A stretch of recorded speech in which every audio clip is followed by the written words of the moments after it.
Okay, I guess we are live. Hi. Hello.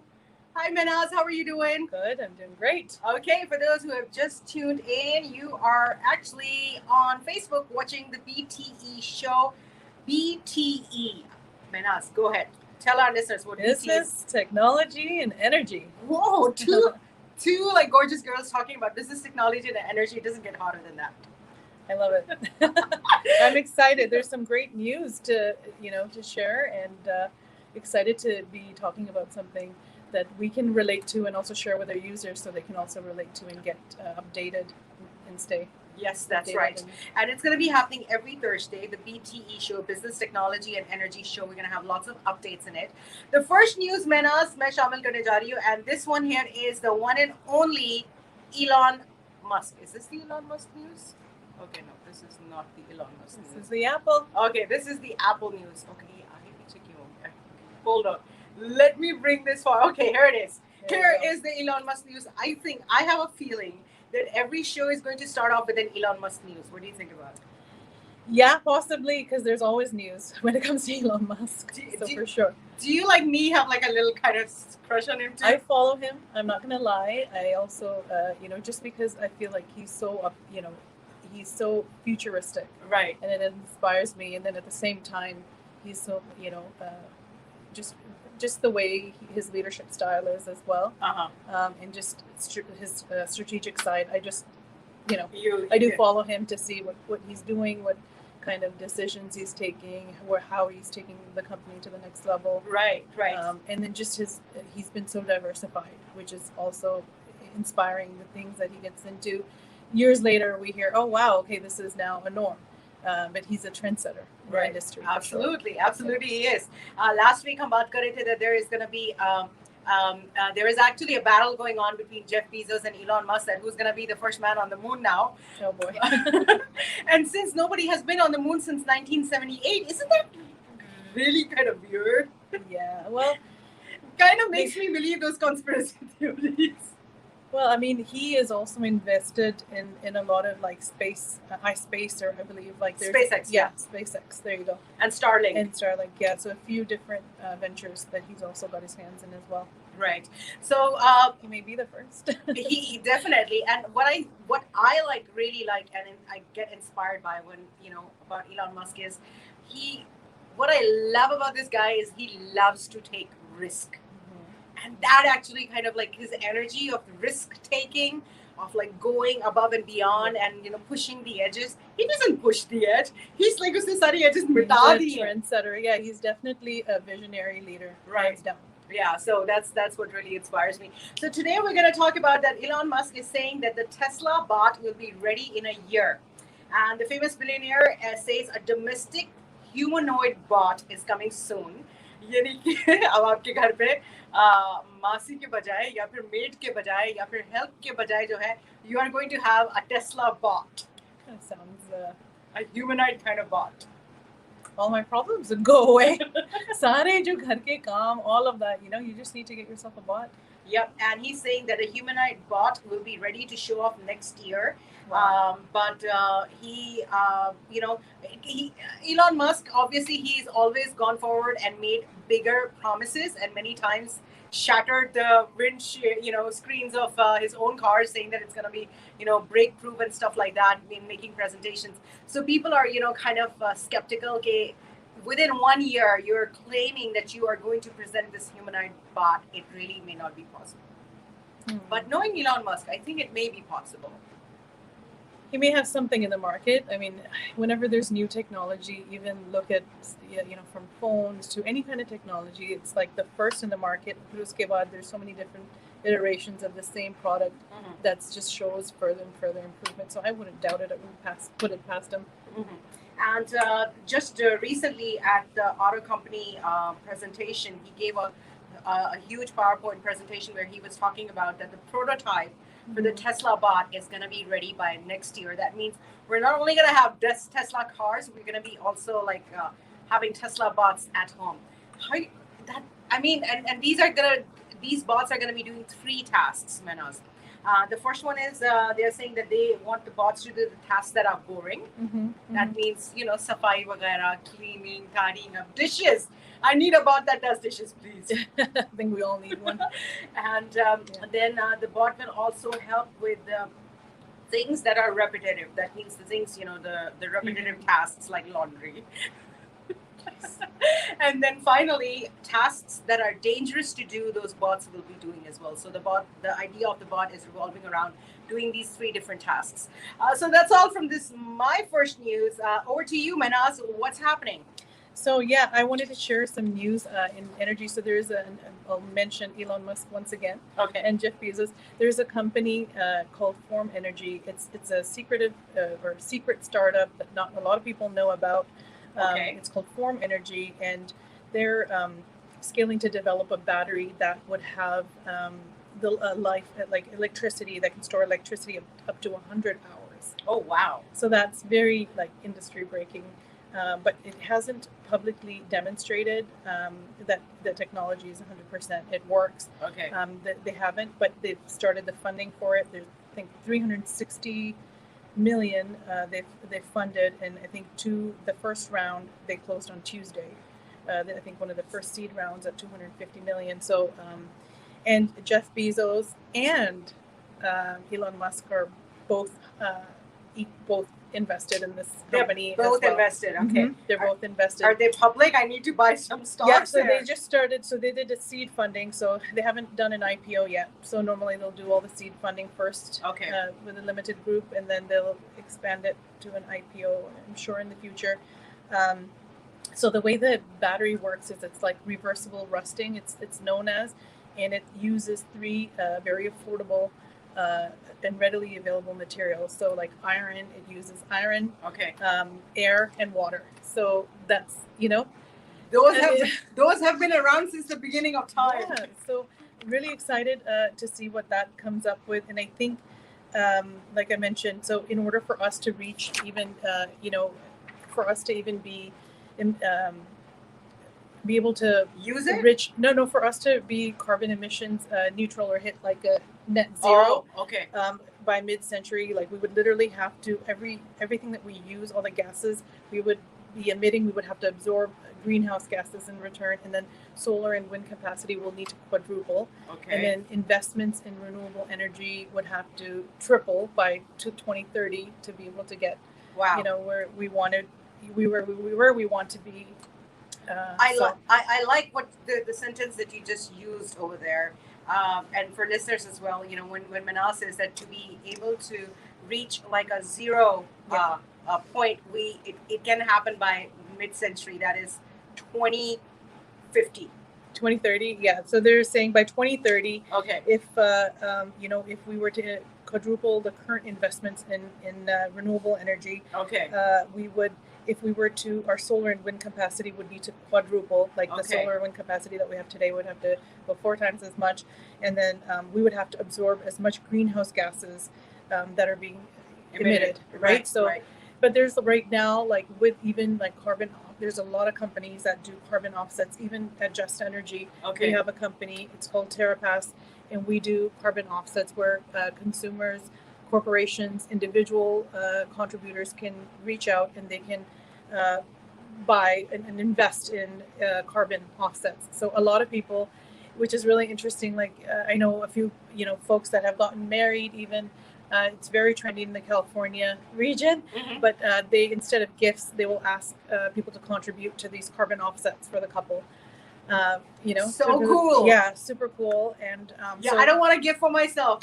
And- Give me a gift for Mother Earth. yeah, and the best for TerraPass, like the amazing part for our company, the TerraPass brand, is that you get to also review which type of carbon offset you want to take advantage of. So there's different projects that are happening Mhm. at an international level, Mhm. and you get to take your carbon offsets and invest in whichever project that you mostly relate to. It could be, the Amazon forest. It could be, any build it, like putting up a certain number of trees in certain areas around the world. So you get to really get to be very included in terms of you don't just buy these carbon offsets and we invest them for you. You get to select which project you want to invest in. Oh wow, that is fun. So how can people reach out to you for that? They can reach out to me. They can call me at the 1-855-855-TARA number, or they can also go to our TerraPass website, which is www.terrapass.com. That's TerraPass.com. Oh, that's a lot of information, Mehnaz. Thank you for sharing that. And thank you guys for, making that happen as well. I love it when, people have become, because I think eventually we all have to become conscious of the fact that if we do not do anything, we're setting fire to our own house. Absolutely, that's the best way to say it. We're like chopping it down, we're setting fire to it, and we are just like releasing chemicals in it and stuff like that. It's our house, it's our ocean, it's our water, it's our mother. And great incentive. And any kind of contribution, it could be either through carbon offsets or even individual activities that you can do, individually or with your family. Every little bit, matters. Of course. Something as simple as carpooling, to set off, the carbon you use, or, with multiple cars going in the same location, you can carpool. Right. It's fun. And then you're, contributing to a good cause. Wonderfully said. Thank you so much for sharing that, Mehnaz. Okay, so we're going to move on towards our next news. And this next news that I have coming is all the Apple users. Okay, attention, all the Apple users, because this could be Apple's next $20 billion business. And what we are talking about here, we are talking about advertising. So now Apple is not just going to make your phones, it's also going to tell you what to buy. Oh boy. Because what Apple has just started doing right now, I'm going to take this off the screen. So what Apple has just started doing right now is that they are actually trying to turn advertising into their next business venture, because all the third-party ads that they get, they're trying to curb it. So they are like holding off the third-party ads so that they can generate their own ads, their own campaigns, and team up with other brands and launch their own campaigns rather than just allowing third party to use their platforms and their spots. So now I must say that just reading that news, it may not be a big thing, because they're saying this may be their next big gig. But Mehnaz, I was thinking that like right in front of us, this world is changing so fast. Like we do not have an understanding, especially mere khayal mein, I think what COVID really did is COVID kind of like pushed us into the future. And things are changing so fast, the way we're using technology, the way technology plays a role in our life, the way 5 years ago, I used to say I cannot live without my phone. And like right now, I can say like my life does not exist without my phone. I do not exist. So a lot of people think that this is too much dependency on this technology. And a lot of people are still thinking that, older times were better. We spend more times with our families. We don't need all this technology. Abhi chalto raha and stuff like that. I'm a big futuristic though. No, I think naturally, because there's so many different conveniences these days that we're able to do. We can do banking from our phone. We can do so much more from our phone. You can send an email. You can, you can consolidate your investment accounts. You can, watch the stock market. So that's where I think the dependency lies. But I think as long as you're able to thoda sa, you can shut down and it doesn't take away into your personal life, you can also remove yourself from the phone and get back to the human aspect of it. I think if you everything in life, I think with a balance is key. So as long as that balance is kept, technology is always more convenient and more efficient. The way I look at it. Right, I agree with that point of view. But at the same time, I also have a feeling that because we do not have the right laws, or maybe we do not have the right lawmakers looking in the future. The futurists are not making laws, and just because of that, we may end up giving too much power to these companies that in the future, like 50 years from now or 100 years from now, these are going to be the people that control the world, and we don't really want that, because We want the people to control the world, not these commercial organizations with commercial agendas. Yeah, so data is that's another topic in itself. And the way data is collected these days, it's fascinating. Sometimes, we don't even know how many times have you thought of something, or you've done a Google search on something, or you apne socha bhi ho, and then all of a sudden, like on Facebook, you're like, okay, wait, this is kind of borderline creepy, right? So, right. That's because they started with data. They've started looking at analytics and studying consumer behavior habits as well, right? Okay, what are you most likely, or if you have any searches that you've done on Amazon or even Google, like it's crazy how all of a sudden wo aapko advertisement baar nazar, it's like it's haunting you, like, no, I didn't want to buy those shoes, but like you see those shoes everywhere, stuff like that. So Right. it's a data is a huge but I think on that I would say okay, every like small business se leke large business, but it's become such a trend. That data is important from an individual perspective, of course, securing your data, but from a organizational standpoint is gathering that data and leveraging it to the best of your abilities, either be for marketing or sales purposes, or just from a customer relationship, just to better understand your target audience. Two stories, Mehnaz, I'm going to share here, and these are I follow this girl on TikTok, and she talks about data privacy and stuff, and I watched two of her videos that really creeped me out, that actually made me start rethinking this, because I always used to think I don't have to hide anything. I'm not like a criminal, I'm like, I don't have to hide anything, that's fine, they can use it. They are sending me stuff that of course I need, but it is so detailed what the algorithm is doing. For the first story is that this family actually started receiving started seeing ads of like baby diapers. Okay, were they expecting? No, they were not. Okay. Okay, so they didn't know that they were expecting. Okay, that's just creepy. I'm just kidding. Yes, Go on. Okay. yes, that is the creepy part. That they did not know that they were expecting, but they started seeing ads for baby diapers. That means the algorithm is so smart that it can actually sense that, by your habits, by what you're searching, by everything that you're doing, it can actually sense that you are at that stage. So AI knows before you that you're actually expecting.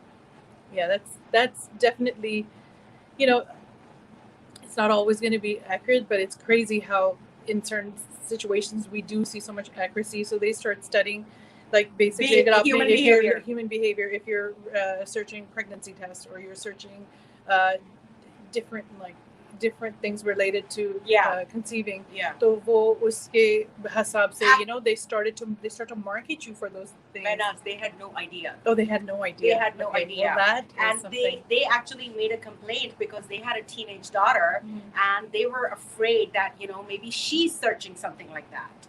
And but then it actually ended up to the wife, she was expecting. And the second creepy news here is that is creepy. Let me share with you how Netflix uses your personal data. So what Netflix is gonna do is it's not gonna customize the recommendations for you. It does customize it based on the stuff that you've watched, but what it does is it customizes the posters of those movies. So if you, they have various different posters for each movie. They're going to customize which poster is going to entice you into watching this movie and show that one to you. Based off what you watched? Based off what you watched and other data that everyone else has been collecting. Yes, really? yes, that's right. So they use the data that you allow them when you get Netflix. You allow them on all these. And then they're on your Wi-Fi too. Yes, exactly. So, okay. Oh wow. Okay, fine. We have to take a break here. It's time for a break right here. This is, I think, last week was the first episode, but Mehnaz wasn't here. But she's well, and she's here in the studio. This is the second episode, Mehnaz. I'm loving it. What do you think? I'm also loving it. This is interesting. Right. And I hope our listeners are also enjoying. Okay, and if you haven't joined us on Facebook Live as yet, we're going to go towards a break. We'll come right back after the break, and we will be going on our Facebook Live once again, but that's going to happen right after these messages.